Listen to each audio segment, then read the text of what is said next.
life, new journey at Makati, Linear Tower, love you too. God, bago lang ako. Yung 5 lang ako nag-start.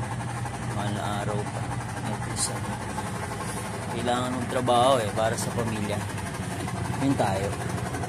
Diba, pag-uwi, anong oras na minimblyo ko guys sa labas.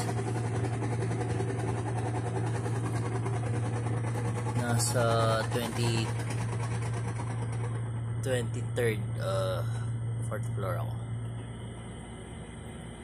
Ilaw lang yan yung mga sasakyan na dumadaan. Hintay ko lang nilalabo ko na uniform tsaka mga damit kong konti na pang araw-araw. 3rd day ko palang bukas, pero sana maayos po yung lahat ganun din sa mga kamukha ko na tatrabaho din para sa pamilya, lalo na sa aking mga anak.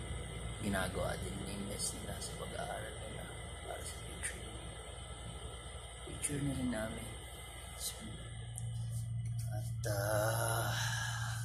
in God we trust, maging maayos sa lahat at makasurvive.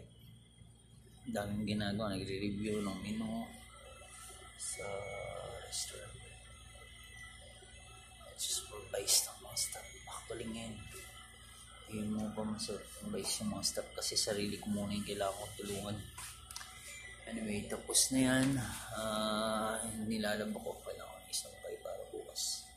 Ito yung 1 or 2 weeks. Salamat po.